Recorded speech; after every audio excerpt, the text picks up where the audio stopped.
9/11 के बाद कबायली इलाके के लोगों से हुआ, मैं समझता हूं कि उसकी मिसाल कहीं नहीं मिलती। मैं असेंबली में खड़ा था जब पाकिस्तान की फौज वजीरिस्तान भेजने का फैसला हुआ। मैंने असेंबली में खड़े होकर कहा कि ये बहुत बड़ा हिमाकत करने लगे हो, ये हमारे लोग हैं।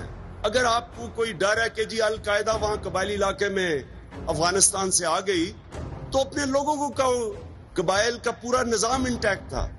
हमने अमेरिकनों के कहने के ऊपर अपनी फौज भेजी। मेरी तकरीर में मैंने ये कहा कि अगर आप अंग्रेज की तारीख पढ़ लेते, जो 80 साल अंग्रेज की कबायली इलाके के लोगों के साथ तारीख है, आप कभी यह हिमाकत ना करते। सबसे ज्यादा अंग्रेज फौजी वजीरिस्तान में मरा था। 1935 में आधी British Indian army DI Khan में थी, कबायली इलाके के बाहर।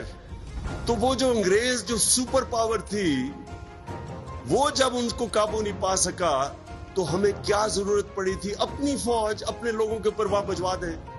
क्योंकि अमेरिका ने ऑर्डर किया था कि जी अल-कायदा हमें पकड़ा के दो, जो हमारी की जिम्मेदारी थी।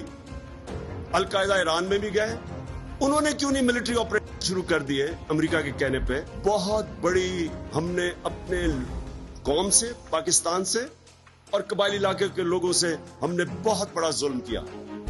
हुआ क्या, जब मिलिट्री एक्शन शुरू हुआ, ऊपर से ड्रोन अटैक शुरू हुए, वहां जो जिन लोगों के लोग मरे वो खड़े हो गए बदला लेने के लिए।